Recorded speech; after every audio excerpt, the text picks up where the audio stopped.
Olá, eu me chamo Eliomar e essa é mais uma aula da Escola Bíblica Dominical da Igreja Batista do Barro Preto. Estamos estudando juntos os 10 mandamentos. Essa é a nossa sétima aula. Vamos iniciar aqui o sexto mandamento, mas antes vamos orar. Vamos juntos falar com Deus. Pai querido, muito obrigado, Senhor, por mais uma oportunidade que temos de juntos estudarmos a Tua palavra, Pai. Concede-nos, Senhor, a bênção de, através da leitura da Tua palavra, dos estudos realizados aqui, entendemos a Tua vontade para cada um de nós. Nesse momento em que estudamos, Pai, sobre os nossos deveres para com o próximo, que o Senhor nos abençoe, Pai, para que sejamos bênção na vida uns dos outros. Abençoa-nos, Pai, como igreja, para que no exercício da nossa fé, do nosso ministério, sejamos cooperadores uns dos outros, Pai, sempre com o objetivo comum de glorificar o Teu nome e de edificar a Tua igreja. Abençoa-nos, Pai, para que cada um de nós tenha amor fraternal uns com os outros. Te peço, ó Deus, que seja conosco nessa aula, que nos abençoe em todo o tempo, que nos dê, Pai, transformação de vida a cada vez que nos encontrarmos aqui para dedicar tempo na Escola Bíblica Dominical. Te peço e te agradeço em nome de Jesus. Amém. Bom, esse é então a nossa oportunidade de estudarmos juntos aqui o sexto mandamento. E indo direto à leitura dele, veja comigo, Êxodo 20, verso 13, diz assim: não matarás. Esse é um mandamento apresentado de maneira muito direta, simples e objetiva na Bíblia. Não requer a leitura de diversas outras referências bíblicas para chegarmos a uma conclusão de que simplesmente não devemos tirar a vida uns dos outros. Aliás, esse é um mandamento que normalmente nós lemos de uma maneira rápida, sem refletir muito, pois parece que não está falando para nós. Porque, afinal de contas, eu não sou um assassino, eu não sou homicida. Tirar a vida de alguém parece ser algo muito distante da minha realidade. Então, quando eu leio algo tão curto, tão direto, não matarás, o entendimento está claro, e eu já passo, então, para a continuidade da leitura dos 10 mandamentos. Mas uma lição muito importante que a gente precisa destacar aqui é que esse mandamento é também para mim. Todos os mandamentos são para todos. A questão é que a gente precisa pensar nesse mandamento de uma maneira um pouco mais abrangente, assim como nós fizemos com os mandamentos anteriores. Quando estudamos, por exemplo, sobre usar o nome de Deus em vão, nós vimos a importância de tudo aquilo que representa o Senhor. Quando nós estudamos sobre as imagens, nós vimos sobre tudo aquilo que de alguma maneira representa o que é o Senhor. Quando estudamos sobre o dia do Senhor, a gente abordou também a questão do culto, da forma de culto a Deus, que deve ser como Ele nos ensina e não como nós, por vontade própria, desejamos fazer. E aqui também a gente precisa então trabalhar a questão da abrangência. Quando a gente lê esse mandamento, facilmente a gente se lembra da questão do homicídio e da questão do assassinato, concorda? Porque, afinal de contas, o mandamento diz de forma muito objetiva: não matarás. Já que você pensa então no homicídio ou no assassinato, veja comigo o que diz o texto em 1 João 3, verso 15. Veja só. Todo aquele que odeia a seu irmão é assassino. Percebe? Todo aquele que odeia a seu irmão é assassino. Ora, vós sabeis que todo assassino não tem a vida eterna permanente em si.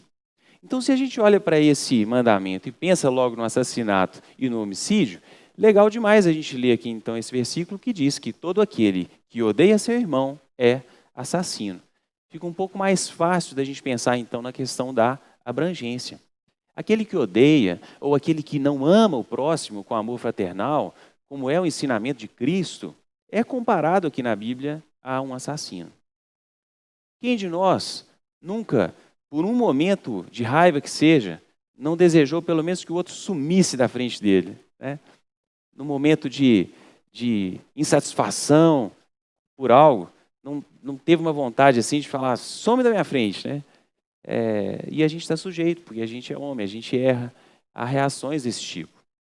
E seguindo essa linha nossa, então, do estudo, de pensar de forma mais abrangente, eu vou propor aqui que a gente encare essa expressão não matarás da seguinte forma: nós não devemos causar dano à nossa própria vida ou a dos outros injustamente. Então a gente está dizendo que eu vou ter um cuidado olhando para esse mandamento com a minha vida e com a vida do próximo, né? E a gente vai entender depois por que essa frase aqui, não causar dano à sua própria vida ou a dos outros injustamente. Devemos cuidar do próximo, mas também devemos cuidar de nós mesmos.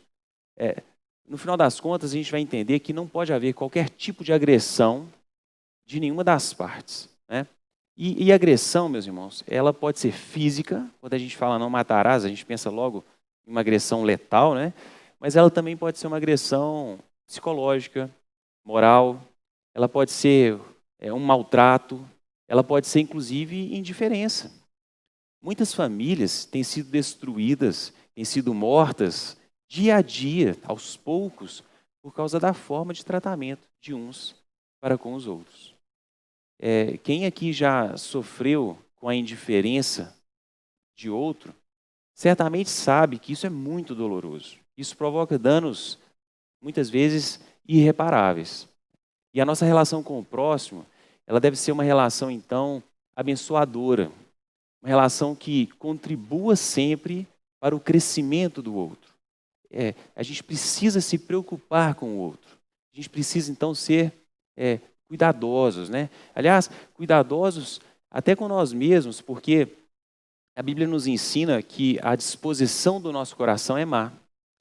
Então, a gente precisa ter muito cuidado, porque se a gente achar que nós podemos depender exclusivamente de nós mesmos para construir esse relacionamento que é saudável com o próximo, certamente nós fracassaremos.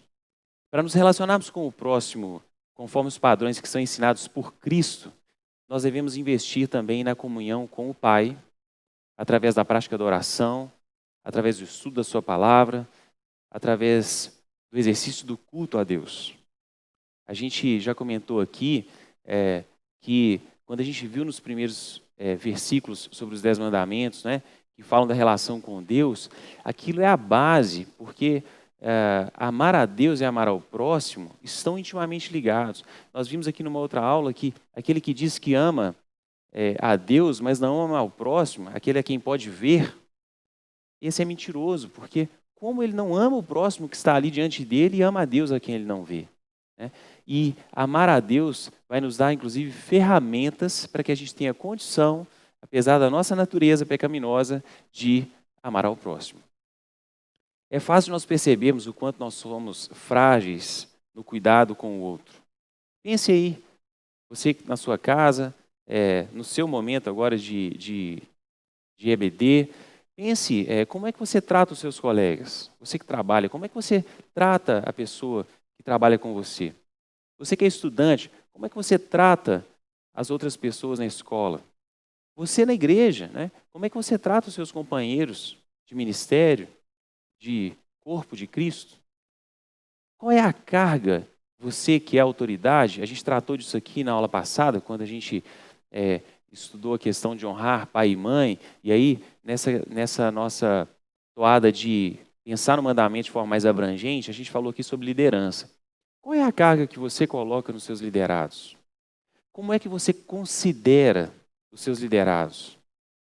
Eu tive a oportunidade de trabalhar durante 10 anos em uma empresa de projetos, né, uma empresa de sistemas, como gerente de projetos, então atuando nesses 10 anos nas mais diversas empresas, muitas vezes atendendo a 10, 12 projetos de forma paralela. Então eu estava o tempo inteiro em grandes empresas, me reunindo com pessoas distintas. E era impressionante como era comum encontrar líderes que tratavam nessas empresas os seus funcionários, os seus liderados, o seu time, de uma maneira muito opressora. Tratando, aliás, destratando, né, os seus liderados. E para que a gente não fique falando só dos outros, né, vamos pensar em nós mesmos. Quando eu vou a um comércio, quando eu vou a um restaurante, quando eu estou no estacionamento pegando um ticket que algum funcionário está me entregando, quando tem um garçom me atendendo, quando eu estou num transporte público, eu sou cordial com as pessoas, eu trato as pessoas com respeito, eu trato as pessoas dando testemunho de que eu tenho a plena consciência da importância da vida de cada um deles para Deus. Como é que eu trato o próximo?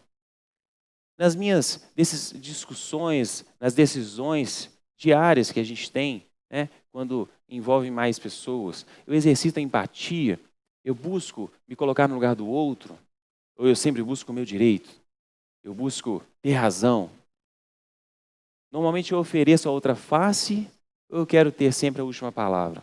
Eu já comentei aqui que algo que eu busquei tratar em uma das classes de EBD que tive a oportunidade de dar aula aqui na igreja, foi essa questão de a gente querer falar da verdade de Deus para o outro, mas tentar fazer isso de uma forma que não seja ofensiva. Eu já comentei aqui que muitas vezes a gente acabava uma classe de EBD e vinha um ou outro aluno para falar comigo assim: gostei muito disso que você falou, anotei porque são vários argumentos. Agora eu quero ver se eu não calo a boca de fulano lá do meu serviço, porque eu vou mostrar que eu tenho razão. Gente, essa luta, né, essa forma de guerra para falar das verdades de Cristo, elas não dão testemunho do amor que Cristo nos ensinou a ter com o próximo, né? Então a gente precisa reavaliar muitas vezes o nosso comportamento e talvez o primeiro passo seja perceber que quando a gente pensa em fazer isso por iniciativa própria, certamente a gente vai ter dificuldade. A gente precisa buscar de Deus o fortalecimento, a sabedoria, a orientação para amar o outro da forma como Deus nos ensinou.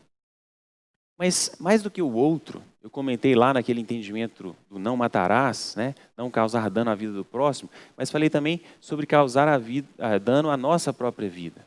E aí vem alguns assuntos que parecem muito simples, de ordem muito prática, mas que são muito importantes. Afinal de contas, eu não posso matar a mim mesmo, né? E aí, eu cuido da minha saúde? Eu faço check-ups? Eu visito o médico regularmente? Aliás, eu cuido da minha alimentação diária, né? Eu como mais aquilo que me agrada ou aquilo que me faz bem? Esse é um mandamento, meus irmãos, que apesar de parecer tão simples, ele fala da manutenção e da valorização da vida. Então, naqueles mínimos detalhes que no dia a dia vão somando de forma favorável ou desfavorável à nossa vida, a gente precisa se cuidar. Eu me lembro de uma oportunidade aqui, de um exemplo, algo que eu passei quando meu pai fazia tratamento contra o câncer. E aí, para fazer as sessões de radioterapia, eu ia até a casa dele, bem cedinho da manhã, pegava ele em casa e levava para o hospital. Era um hospital exclusivo para tratamento de pacientes com câncer. A gente chegava bem cedo, ele queria ser um dos primeiros. E aí ele entrava e ficava ali durante algum tempo, um tempo considerável. E eu ficava ali do lado de fora do hospital aguardando acabar a sessão lá de radioterapia dele. E aí era muito comum, né, todas as vezes que eu vi isso acontecendo, quando a gente chegava muito cedo, passava um pouquinho, começavam a chegar vans com pacientes vindo de cidades do interior, normalmente, inclusive com logomarca da prefeitura, né? Porque são cidades pequenas que não têm os equipamentos necessários para aquele tipo de tratamento, então trazem os pacientes para os hospitais aqui da capital. Normalmente gente simples, com alguma dificuldade, e aí, às vezes as pessoas saem, porque é um tratamento doloroso, que traz fraqueza, né? Então as pessoas saíam, às vezes, da van com alguma dificuldade de locomoção e tudo, para entrar no hospital. Mas aí, para minha tristeza e total desespero, e talvez um pouco também de indignação, era muito comum aquelas pessoas que tinham passado ali 1h30, 2 horas, 2h30, talvez 3 de viagem para chegar até o hospital. Aí saía aquela quantidade de pacientes assim, e aí era muito comum vários deles pegarem uma carteira de cigarro e fumarem para aliviar uma tensão ali, ou como hábito mesmo. E depois elas entravam num hospital exclusivo para tratamento de câncer para fazer uma sessão de radioterapia, né? E aí aquilo me deixava assim angustiado quando eu via aquilo.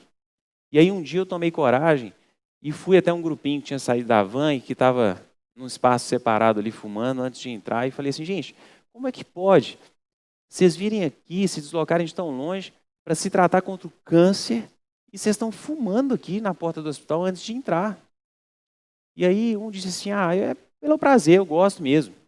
O outro falava assim, eu vou morrer, a situação já está difícil. Pelo menos deixa eu ter um prazer pelo menos deixa eu morrer fazendo algo que eu gosto, né? Mas tratando aquilo de uma forma assim, claro que eu sei, gente, de toda a dificuldade que aquela pessoa está passando com o próprio tratamento, né? A gente precisa, quando a gente fala em se colocar no lugar do outro, pensar nisso também. Mas ao mesmo tempo, eu me lembro que eu pensei assim, eu tive um pouco de revolta, porque eu pensei nos parentes daquelas pessoas, porque eu sabia o quanto eu estava sofrendo com o tratamento do meu pai. E aí eu fico pensando nos filhos daquelas pessoas, normalmente eram pessoas também de mais idade, nos netos, enfim, que estavam com aquele esforço, acompanhando aquele tratamento que é sofrido, que é longo, e pensando que a pessoa, na verdade, está indo para uma radioterapia que vai ser agressiva, que vai tentar combater a doença, mas está ali achando que pode ter um momento ali de relaxamento e fumar um cigarro. E aí eu pensava então nos parentes, no sofrimento deles, como eles reagiriam vendo aquela cena, nem sei se eles sabiam daquilo. Pensei também no dinheiro público que era aplicado, porque, afinal de contas, era recurso público ali para trazer aquelas pessoas para o hospital. E por fim, e não poderia deixar de ser, eu pensava também na falta de amor próprio daquelas pessoas, né? Esse comportamento, e eu diria que irresponsável com a própria vida, é pecado. É pecado. Quando a gente pensa que tem um mandamento muito expresso na Bíblia, não matarás, e isso é aplicável inclusive à minha própria vida, eu tenho que entender que esse relaxamento no cuidado com a minha vida é pecado. Eu preciso ser mais cuidadoso com a vida do outro e com a minha. E não é só na questão da saúde, não. A primeira vez que eu dei esse estudo foi na classe de jovens, e eu me lembro que eu falei que às vezes são atos rotineiros que a gente tem, né? Será que você dirige de forma prudente? Ou você, quando vai fazer uma viagem, você pega a estrada e dirige de forma irresponsável, colocando a sua vida, a vida dos seus familiares, a vida do outro que está no trânsito em risco também? A Bíblia diz, não matarás. Qual o risco você está disposto a correr? Ou qual o risco você está disposto a colocar o próximo? E no lazer, gente, essa aula com os jovens foi interessante, porque tinha uma turminha ali que gostava de esporte radical, né? E aí surgiu esse assunto. Veja,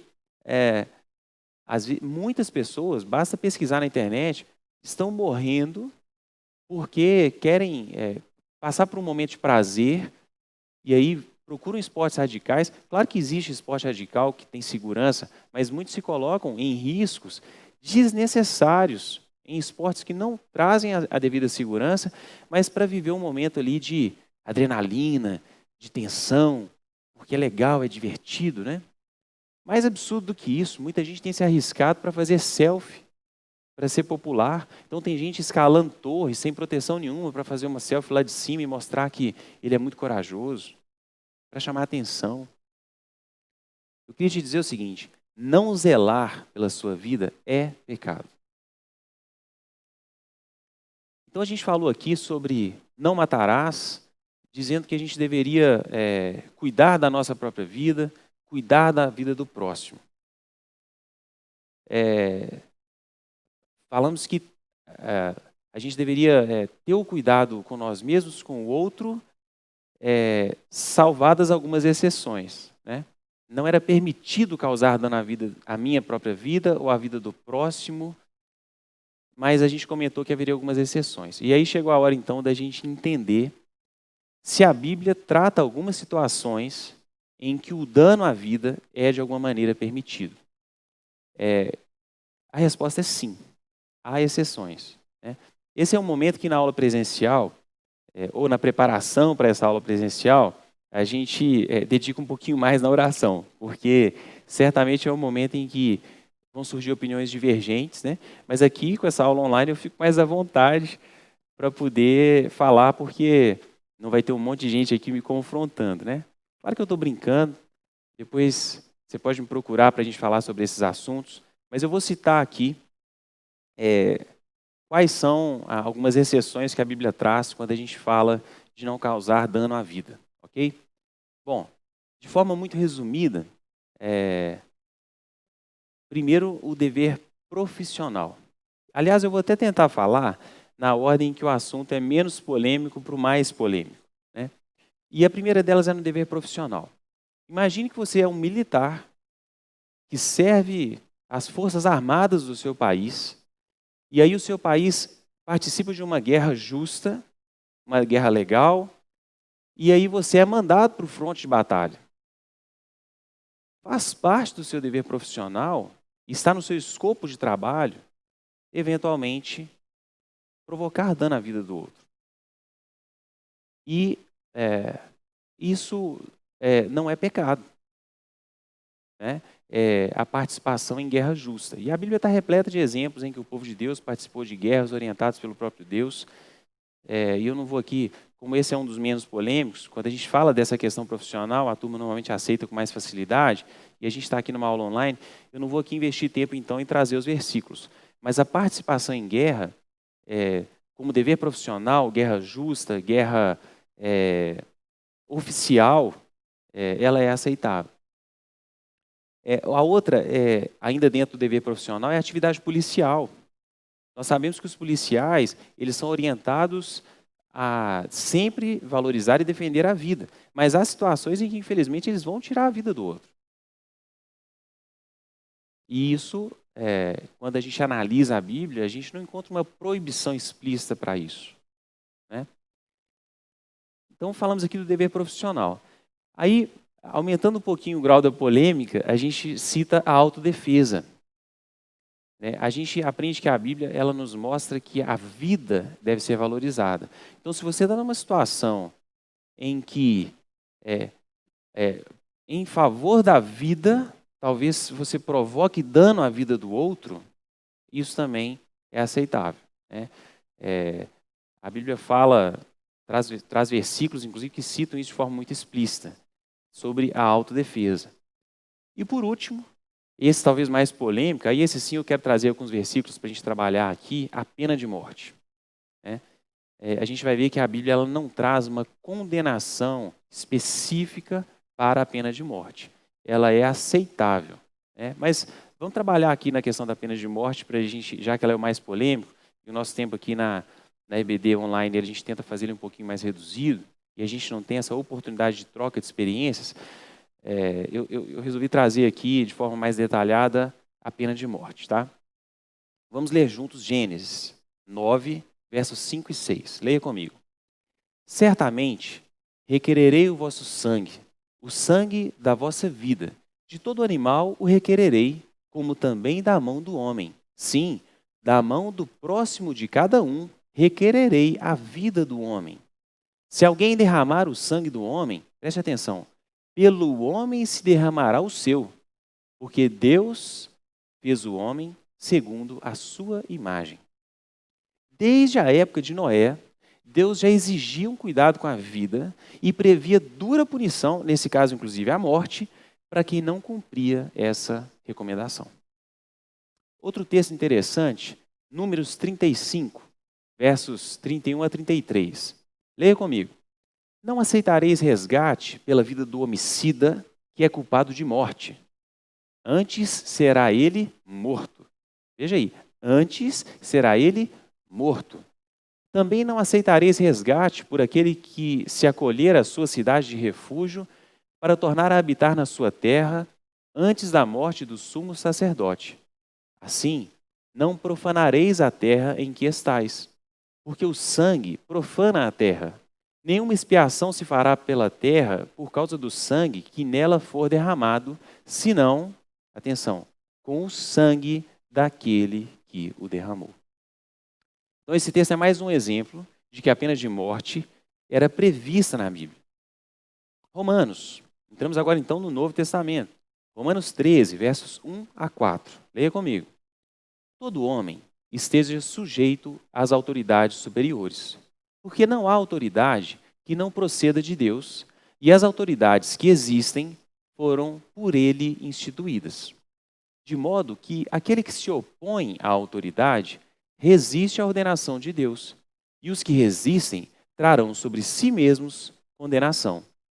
Porque os magistrados não são para o temor quando se faz o bem, e sim quando se faz o mal. Queres tu não temer a autoridade? Faze o bem e terás louvor dela, visto que a autoridade é ministro de Deus para o teu bem. Entretanto, veja só o texto agora. Entretanto, se fizeres o mal, teme, porque não é sem motivo que ela traz a espada. Pois é ministro de Deus, vingador, para castigar o que pratica o mal. A Bíblia aqui fala sobre a possibilidade de que a autoridade traga a espada no exercício da sua atividade de julgamento. Outro texto também do Novo Testamento, Atos 25, versos 10 e 11. Leia comigo. Disse-lhe Paulo, estou perante o tribunal, veja Paulo na sua defesa, né? Disse-lhe Paulo, estou perante o tribunal de César, onde convém que seja eu julgado. Nenhum agravo pratiquei contra os judeus, como tu muito bem sabes. Caso, pois, tenha eu praticado algum mal ou crime digno de morte, estou pronto para morrer. Se, pelo contrário, não são verdadeiras as coisas de que me acusam, ninguém, para lhe ser agradável, pode entregar-me a eles. Apelo para César. Então, Paulo diz que, caso ele tivesse praticado algum mal ou crime digno de morte, ele estaria pronto para morrer. Ele está afirmando que se sujeitaria à pena de morte caso fosse encontrado nele algum crime para o qual se previa essa penalidade. E é importante a gente destacar esse raciocínio de estar previsto essa penalidade para aquele crime, porque em todas essas situações que dissemos aqui, a pena de morte ela era prevista também por aquela sociedade em que eles estavam inseridos. Era uma prática legal, era uma prática institucionalizada e aceita naquele meio, naquela sociedade. Ninguém pode, lendo essas coisas que a gente está estudando aqui, achar que pode fazer justiça com as próprias mãos e matar o outro. Né? Ninguém pode querer aplicar uma pena de morte se aquela pena de morte não é algo aceito naquela sociedade. O que nós estamos trazendo aqui é que a Bíblia não é contrária à pena de morte quando observada a lei local. A Bíblia legitima a pena de morte como defesa pela vida. Países que adotam essa prática não estão adotando uma prática pecaminosa diante de Deus, quando adotam como política oficial o uso da pena de morte para casos específicos, para crimes específicos. Isso significa que o cristão deve então levantar a bandeira, clamar pela pena de morte, como se fosse um dever dado para todo cristão? Não. Isso significa que todo cristão tem que ser favorável à pena de morte? Não. Mas significa que quando ela é adotada legalmente, a Bíblia não é contrária a essa prática. Os países que não utilizam esse recurso, eles não estão necessariamente errados também. Até porque o homem é falho no seu julgamento e muitos países, por falta de estrutura do seu judiciário, poderiam trazer uma situação muito pior se adotassem a pena de morte. Né? Afinal, o homem é falho no seu julgamento. O que a gente pode afirmar é que a vida é preciosa aos olhos de Deus e que a punição capital, a pena de morte, é biblicamente aceita para quem age contra a vida, desde que prevista legalmente. Ok? Então, se você é favorável à pena de morte ou se você é contrário à pena de morte, não é esse conceito de ser favorável ou contrário que a gente está aqui querendo discutir. Mas o que a gente está dizendo é que, uma vez instituída a pena de morte legalmente prevista, a Bíblia não é contrária a esse ato. Claro que se houver injustiça na decisão que levou àquela condenação, aí a gente está aumentando o escopo dessa análise. Aí é uma outra discussão. Mas, como ato final de punição, se for algo legal, a Bíblia não demonstra nada contrário a isso. Aliás, a Bíblia mostra vários exemplos em que ela apoiava essa decisão, como nós lemos aqui. Okay? Inclusive também no Novo Testamento. Reforço isso porque muitas vezes a questão do Novo e Velho Testamento, as pessoas trazem como, mas mudou a nova aliança, a graça, essas práticas não são mais adotadas. E nós vimos aqui Paulo falando sobre isso, no momento em que ele estava numa sociedade em que a pena de morte poderia sim ser aplicada. Né? Nós vimos aqui então, quando a gente lê lá, não matarás, que a gente não pode simplesmente passar por esse versículo como se ele não fosse aplicável à minha vida. Esse é um versículo que é aplicável a todos. E mais do que não matar, a gente deve preservar a vida, cuidando do próximo e cuidando de nós mesmos. Vimos também que há exceções, principalmente quando envolvem obrigações profissionais. Citamos aqui, para ilustrar isso de uma forma clara, a questão do dever militar, né? E, por último, e para minha alegria, com menos polêmica, porque a gente não consegue abrir uma roda de discussão aqui nesse momento, falamos um pouquinho sobre a pena de morte, que não é proibida na Bíblia, desde que instituída na sociedade e legalmente aceita naquele contexto, né? Esse foi então o estudo aqui do mandamento não matarás. Espero te encontrar no próximo domingo para a gente continuar o nosso estudo sobre os 10 mandamentos. Que Deus te abençoe e que você tenha uma semana abençoada na presença dele.